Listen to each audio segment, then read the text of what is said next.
목사님도 오랜만에 오셔서 너무 감사합니다. 예. 기도하겠습니다. 말씀을 같이 보고 기도하겠습니다. 누가복음 2장 8절에서 11절입니다.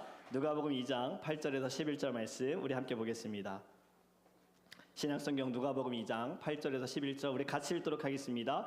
그 지역의 목자들이 밤에 밖에서 자기 양떼를 지키더니 주의 사자가 곁에 서고 주의 영광이 그들을 두루 비침에 크게 무서워하는지라.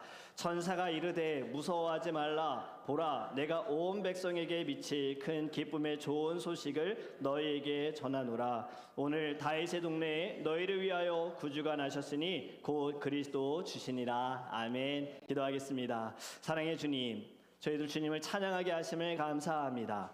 이 시간에 주의 말씀을 듣기 원합니다. 하나님, 닫혀진 우리의 마음, 굳은 우리의 심령, 말씀을 듣게 하여 주소서. 열리게 하소서. 말씀이 새겨지게 하여 주시옵소서. 말씀을 통해 깨닫기 원하고 말씀을 통해 어디로 가야 할지 모르니 방황하는 삶 가운데 빛 대신 예수를 보게 하여 주시옵소서. 성령님 말하여 주시고 가르쳐 주시고 깨닫게 하여 주시옵소서. 살아계신 예수 그리스도의 이름으로 기도합니다. 아멘. 아멘. 할렐루야. 오랜만에 나비 넥타이 해봤습니다. 7년 만에 해본 것 같아요. 결혼식 때 해보고 7년 만에 해서 어색해서 자꾸 여기 뭐 있는 것처럼 만지는데 여러분들 예쁜가요? 멋있는가요? 네, 예쁘게 봐주시기 바랍니다. 여러분들은요, 지금 듣고 싶은 가장 큰 기쁜 소식이 무엇입니까? 어떤 소식을 여러분들 기다리고 계십니까? 사업을 하시는 분들은 손님이 평소보다 좀 더 많이 와서 돈도 많이 벌었다는 소식을 듣기를 원하고요. 또 어떤 분들은 일하시는 분들은 승진했다라는 소식도 듣기 원하고, 크리스마스 연말이 되었을 때 보너스 나왔어요 라는 소식도 듣기를 원할 수 있어요. 저는 어떤 소식을 기다리고 있을까요? 저는 어떤 소식이요? 딸? 네, 뭐 하나님이 주시는 거고, 저의 기쁜 소식은 우리 성도님들의 평안, 믿음의 회복, 그리고 믿음의 성장, 그리고 교회의 부흥, 그리고 이렇게 교회 오시는 분들, 저는 이게 너무나도 기뻐요. 매주 또 매일매일 새벽마다 만나도 지겹지가 않아요. 너무 반가운 거예요. 너무 좋은 거예요. 저는 이게 너무나도 기쁩니다. 물론 지금도 감사하고 앞으로도 하나님이 우리의 교회 주님의 때에 하나님께서 놀라운 부흥을 허락하여 주실 줄 믿습니다. 오늘 우리가 읽은 본문은요, 예수님의 탄생에 대한 말씀이에요. 첫 번째 크리스마스, the first Christmas인데요. 크리스마스의 단어의 유래를 좀 보면요, 이 크리스마스의 크리스는 뭘 의미하죠? 크라이스트, 그리스도를 의미합니다. 기름 부음 받은 자라는 의미가 있고요. 메시아라는 단어가 바로 이 그리스도, 크리스라는 단어가 있어요. 마스, 라틴어로는요 미사라는 단어예요. 예배, 그리스도를 향한 예배, 그리스도를 기리는 예배입니다. 그러면 크리스마스를 합치면 무엇입니까? 하나님께 드리는, 주님을 기억하여 드리는 예배가 크리스마스인 거예요. 앞에 근데 우리는 뭘 붙입니까? 메리 크리스마스. 메리는 무슨 의미가 있죠? 즐겁다, 기쁘다, 이런 의미가 있어요. 즐거운 성탄절 되세요. 여러분, 예수님의 탄생을 기뻐하며 축하하는 인사가 메리 크리스마스예요. 그런데 요즘에는 이 단어 안 쓰게 하려고 그러죠. 세상은요, 점점 뭘로 바뀌어요? 해피 홀리데이로 바꾸려고 하는 거예요. 우리는 의미를 압니다. 이제는 우리 더 이렇게 인사했으면 좋겠어요. 메리 크리스마스. 우리 옆에 분과 인사할까요? 메리 크리스마스. 메리 크리스마스. 예수님의 탄생을 기뻐하며 축하하기 원합니다. 여러분, 오늘의 말씀을 통해서요, 가장 낮은 곳에 임하셨지만 우리에게 가장 큰 기쁨을 주시는 예수님을 만나는 시간이 되기를 주님의 이름으로 축복합니다. 여러분, 첫 번째로 같이 나누기 원하는 것은 바로 이겁니다. 평범한 가정에서 태어나신 예수님이에요. 예수님은 지극히 평범한 가정에서 태어나셨어요. 예수님의 육신가 누구입니까? 요셉입니다. 요셉의 직업이 무엇이지요? 목수입니다. 어머니는 누구였지요? 마리아입니다. 요셉은 특출날 것보다도 평범한 사람이었어요. 이 당시의 목수는요, 단순히 나무를 다루는 직업을 가진 것이 아니라 다재다능한 직업을 가지고 있는데, 헬라어로는 테크톤이라는 단어를 쓰거든요. 넓은 의미로 보면 건축자, 석공, 다양한 재료를 다룰 수 있는 사람, 그러니까 우리가 생각하는 목수는 나무만 만진다고 생각을 하지만 이 당시의 목수는 기술직입니다. 집을 지을 수 있는 자인 거예요. 그럼에도 불구하고요, 특별한 기술을 가지고 있지만 부유한 사람은 아니에요. 그냥 평범한 노동자예요. 왜냐하면 이 당시는 농사를 짓는 시대였잖아요. 그렇기 때문에 농부보다는 더 못 버는 사람이에요. 농부가 일할 수 있도록 그들의 생계를 돕기 위해서 도구를 만들고 뭐 쟁기 이런 것을 만드는 사람이 바로 목수였던 거예요. 지극히 평범한 요셉의 가정에서 예수님이 태어나셨습니다. 여러분, 누가 요셉에게 또 마리아에게 예수님의 탄생에 대해 알려주셨습니까? 가브리엘 천사가 알려줬지요. 가브리엘 천사가 처녀 마리아에게 나타나서 네가 아들을 낳을 것이다 라고 이야기를 합니다. 마리아는 믿을 수가 없었습니다. 결혼할 남자, 정혼자, 약혼자 요셉이 있기는 하지만 잠자리를 하지 않았고 아직 남자를 모른다 하는 처녀예요. 그런데 이런 처녀에게 아들을 낳는다라는 것이 믿을 수가 없는 거지요. 믿지 못하는 마리아에게 천사가 뭐라고 말하냐면요, 대저 하나님의 모든 말씀은 능하지 못하심이 없느니라. 할렐루야. 하나님의 말씀은 반드시 이루어진다라는 거예요. 여러분, 이 말씀을 믿으시기 바랍니다. 하나님의 말씀은 하나도 땅에 떨어지지 않고 하나님 말씀하신 것은 반드시 주님의 때에 응답되어질 줄 믿습니다. 천사의 말을 들은 마리아는 의심을 내려놓습니다. 그리고 이렇게 고백합니다. 저는 주의 여종이오니 말씀대로 내게 이루어질 줄 믿습니다 라고 고백해요. 받아들였어요. 순종했어요. 처녀인 자신이 아들을 낳는 거 이제 무슨 문제가 생깁니까? 이것도 이해하기 어려운 순간인데 이것을 이제 이해하고 받아들였지만 여러분, 이 처녀가 아이를 가졌다? 목숨과 연결된 거예요. 약혼자인 요셉에게 이를 어떻게 설명해야 합니까?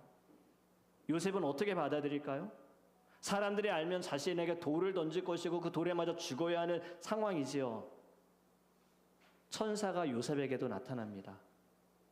네가 아들을 낳을 것이니 이름을 예수라 하라. 그리고 네 아내 마리아를 데리고 오는 것을 두려워하지 말아라. 무서워하지 말아라. 성령으로 잉태하여 아들을 낳을 것이니 이름을 임마누엘이라 하라. 할렐루야. 여러분, 요셉은요 마리아를 데리고 옵니다. 이스라엘의 문화는요 우리의 결혼 문화와 다릅니다.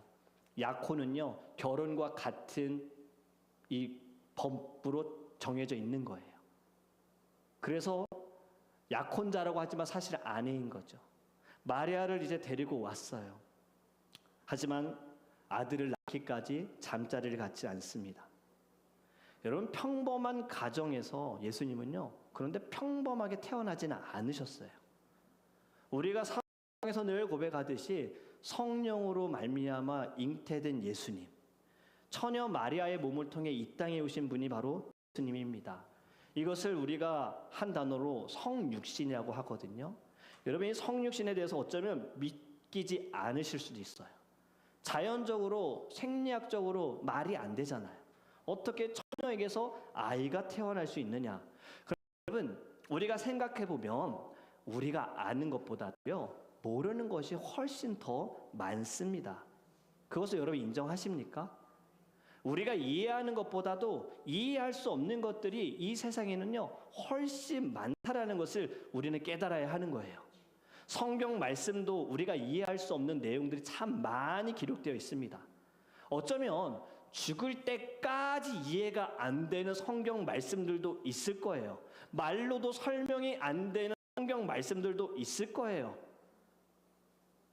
여러분, 하나님의 감동으로 성경을 많이 쓴 바울은요 이렇게 고백했어요. 고린도전서 13장 12절 말씀 우리 같이 읽습니다. 우리가 지금은 거울로 보는 것 같이 희미하나 그때에는 얼굴과 얼굴을 대하여 볼 것이요 지금은 내가 부분적으로 아나 그때에는 주께서 나를 아신 것 같이 내가 온전히 알리라. 아멘. 말씀 보면요 지금은 희미하게 보이는 거예요.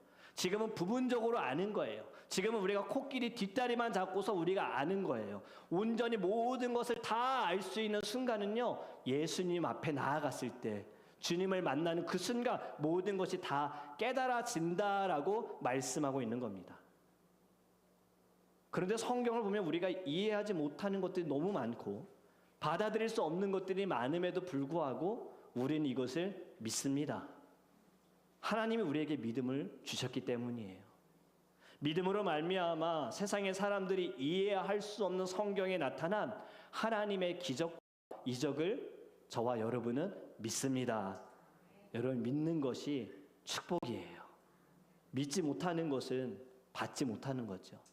믿기 때문에 우리는 이 자리에 있는 줄 믿습니다. 평범한 가정에서 태어나신 예수님, 태어나실 때 또 다른 의미로 평범하지 않게 태어나셨어요. 두 번째로 또 함께 나누기 원하는 말씀은요, 예수님은요 천한 자리에서 태어나셨다라는 거예요.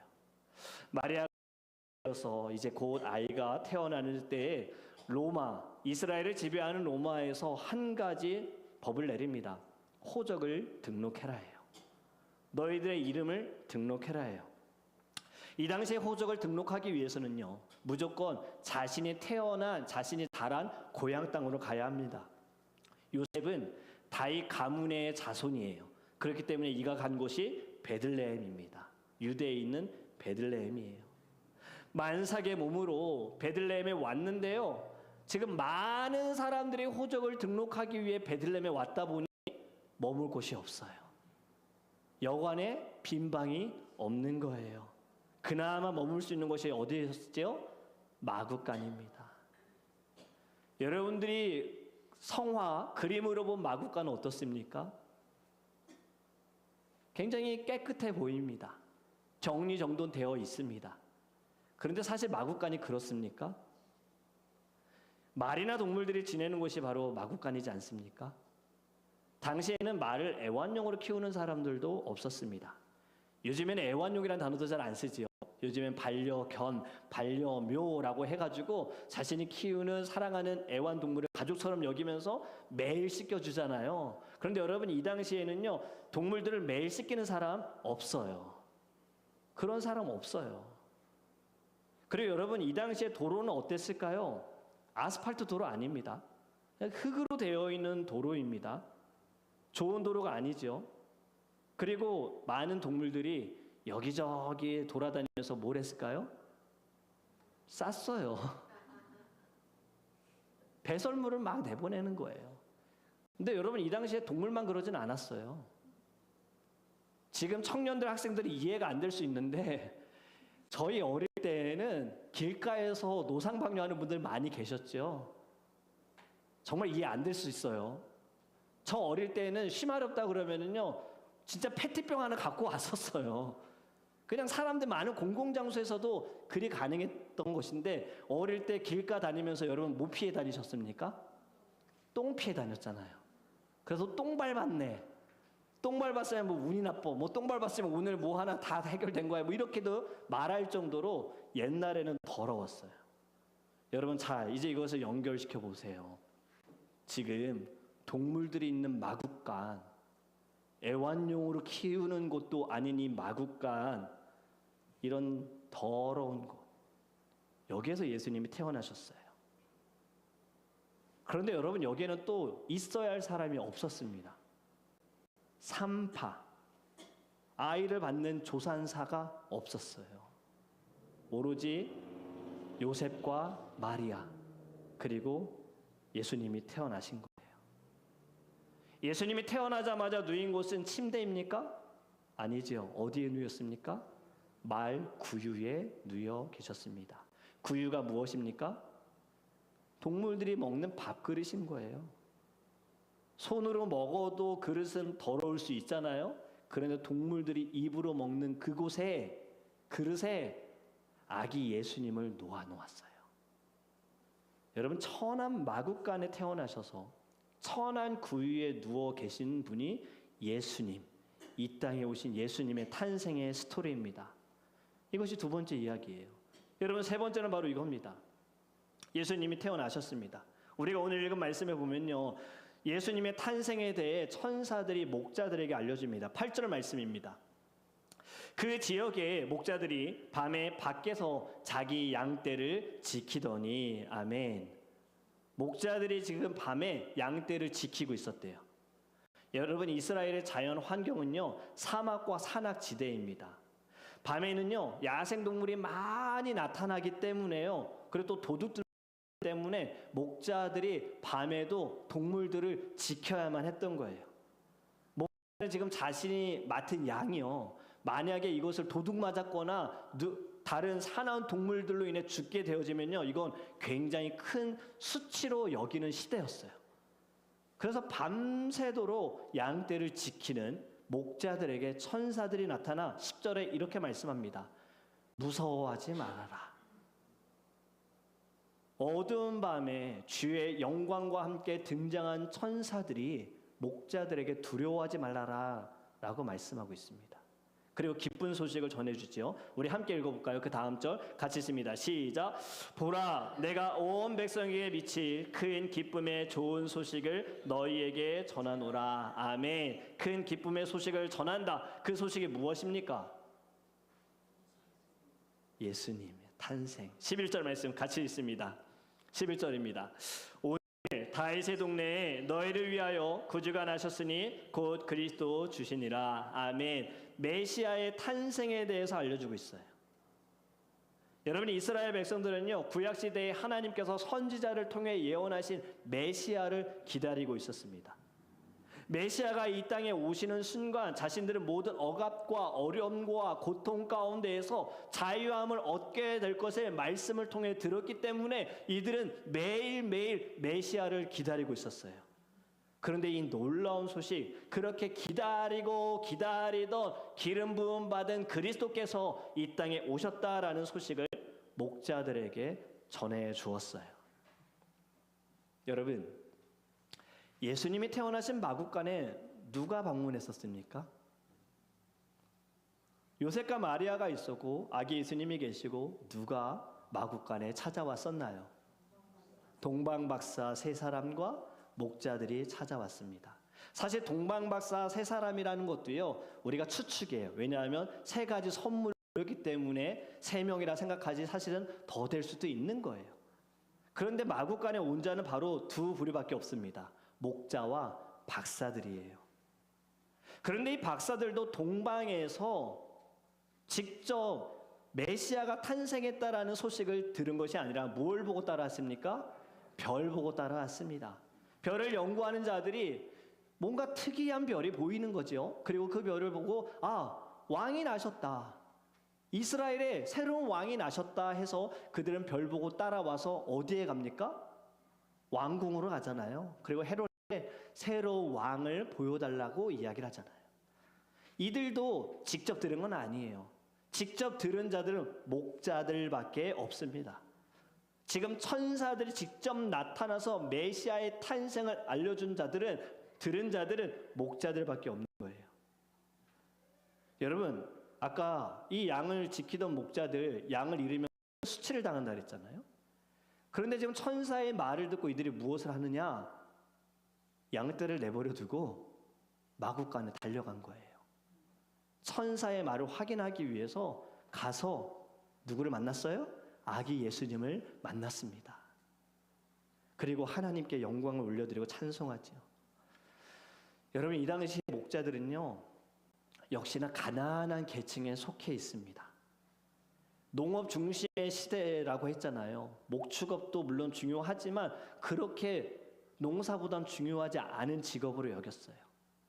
밤새도록 양떼를 지키는 힘든 일을 했기 때문에요, 사람들은 천한 일꾼으로 봤습니다. 자야 할 때 자지 않았다고. 그리고 여러분, 레위기 11장에 보면요, 유대교의 정결법에 따라서 목자들은요, 양떼를 지키고 돌보는 과정에서 이들은 피 같은 부정한 것을 접촉하였다 하여서 이들은 부정한 직업으로도 여겼어요. 그리고 야외에서 활동을 하고 양을 지키다 보니 안식일을 거룩히 지키지 못해서 소외받는 직업이 바로 목자였습니다. 여러분, 왜 천사가 많은 사람들, 많은 직업을 가진 자들이 있는데 굳이 목자에게 큰 기쁨을 줬을까요? 여러분, 세상에서는 낮은 자이지만요, 하나님께서는 이 낮은 자를 통해 영광을 받으신다라는 것을 우리에게 가르쳐 주시는 거예요. 복음은요, 기쁜 소식은요, 누군가에게만 주어지는 것이 아니라 모두에게 하나님께서 주신 것입니다. 기쁜 소식은요, 천한 자이든 부한 자이든 가난한 자이든 돈이 많든 연약하든 강한 자이든 나이가 어리든 많든 상관없어요. 오히려 하나님은 낮은 자에게 하나님께서는 기쁜 소식을 먼저 전해 주셨다는 거예요.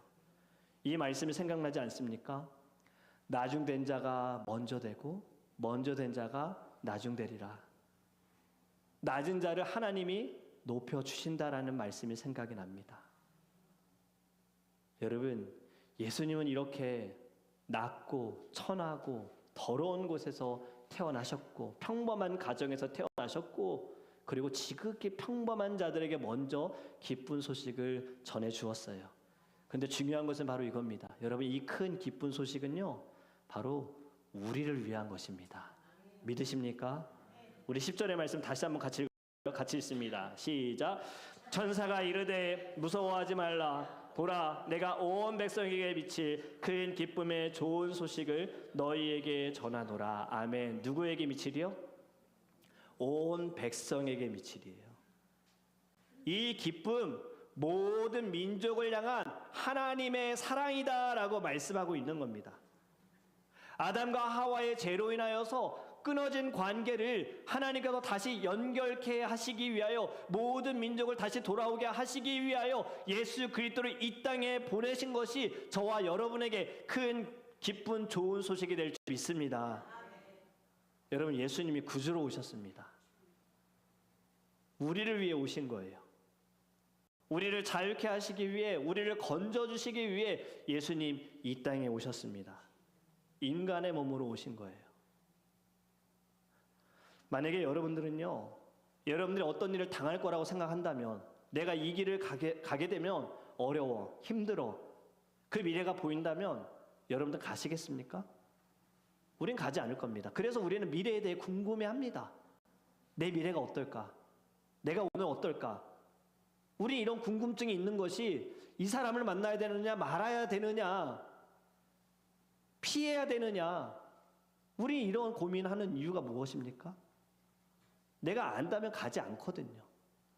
예수님은 다 알고 계셨어요. 이 땅에 오셔서 예수님이 어떠한 삶을 사시고 3년의 공생애 동안 어떠한 일을 행하시고 예수님을 따르는 자들도 있지만 예수님을 핍박하는 자, 예수님을 공격하는 자, 돌을 던지는 자, 침 뱉는 자, 뺨 때리는 자, 그리고 마지막 십자가에 죽으실 것도 예수님 다 아시면서 이 땅에 오셨어요. 아시면서 오신 거 여러분, 그것밖에 없기 때문입니다. 만약에 여러분들도 누군가를 사랑하는데 그것밖에 없다, 이 사람을 살릴 수 있는 방법이 이 방법밖에 없다면 여러분들 하시잖아요. 하나님이 그러셨던 거예요. 우리를 살릴 수 있는 방법은 아들 예수를 죽이는 것밖에 없었던 거예요. 피가 있어야 죄사함이 있기 때문에. 그래서 여러분, 성절 기쁘지요? 감사하지요? 즐겁지요? 우리 예수님의 마음을 생각할 때에는요, 아, 나를 위해 죽으신 예수님, 그 구원의 은혜가 저와 여러분들에게 회복되어지기를 간구합니다. 여러분, 이 기쁜 소식은 곧 복음입니다. 저와 여러분에게 주신 큰 기쁜 소식, 이 선물 여러분들 받으셔야 돼요. 하나님이 주신 선물 여러분들 꼭 받으셔야 돼요. 이것을 받으셔야 진정한 여러분들의 큰 기쁜 좋은 소식이 될 줄 믿습니다. 선물도 있고요, 기쁨도 있고 좋은 소식도 있지만 받지 못하면 선물이 될 수 없는 거예요. 기쁨이 될 수도 없어요. 받으셔야 돼요. 중요한 것은 무엇이냐면요, 가장 평범한 나에게, 가장 천한 나에게, 부족한 나에게 예수님이 오셨습니다.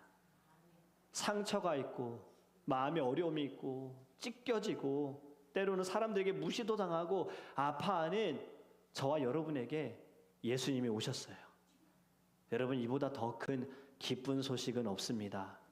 이 큰 기쁨의 좋은 소식이요, 여러분들의 삶을 변화시켜 주실 줄 믿습니다. 이 마음 가지고 우리 성탄, 기쁨의, 감사의, 은혜의 시간이 되기를 주님의 이름으로 축복합니다. 기도하겠습니다. 사랑의 주님, 가장 낮은 곳에 임하셔서 가장 큰 기쁨을 주신 예수님을 사랑합니다. 주님 감사합니다. 만약에 저라면, 만약에 내가 이 세상에 온다면 저는 이렇게 오지 않았을 것 같아요. 부자의 집의 아들로 사람들에게 인정받는 자의 가정에서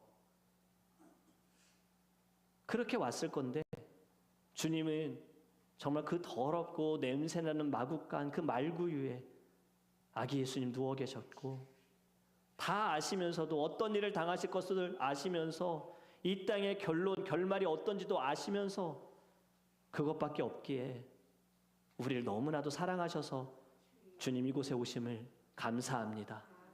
우리 성탄절을 보내면서 정말 천하고 부족하고 상처로 인해 아파하고 찢겨진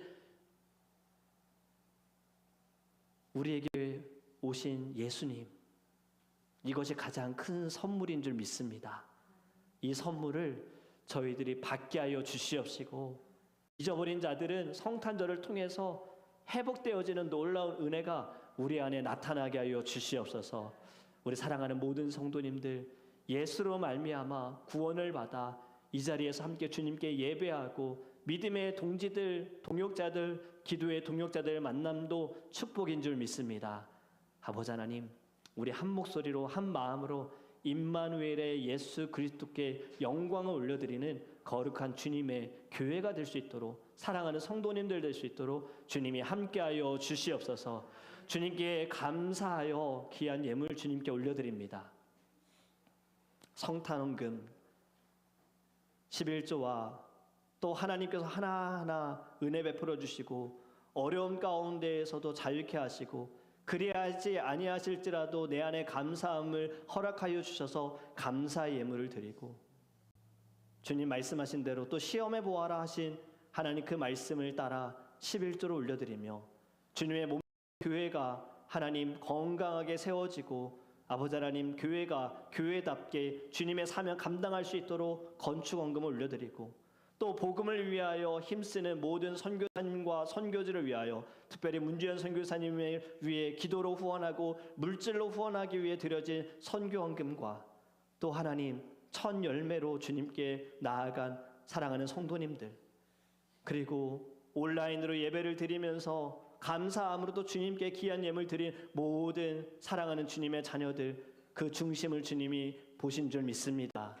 하나님 더 많은 것으로 채워주시고 갚아주시고 하나님께서 넘치게 하여 주시옵시고, 하나님 드려진 손길 하나님 영광받아 주셔서 쓰여지는 모든 자리에 복음의 기쁜 소식이 증거될 수 있도록 은혜를 베풀어 주시옵소서. 우리 사랑하는 성도님들 특별한 기도들이 있습니다. 2024년을 하나님 이제 마무리하는 이 시기 가운데 지난 한 해를 돌아보며 하나님 후회보다 감사가 있게 하소서, 불만과 원망보다 우리 안에 기쁨이 있게 하소서, 그리고 2025년 새해를 저희들 맞이하면서도 두렵고 떨리는 마음보다 기대하는 마음으로 기도하며 주님을 의지하며 새해에는 더 놀라운 축복을 허락하실 주님만을 의지하며 나아가게 하여 주시옵소서. 주님이 만져주실 줄 믿습니다. 회복해 하시고 주님께서 다시 새롭게 하여 주실 줄 믿습니다.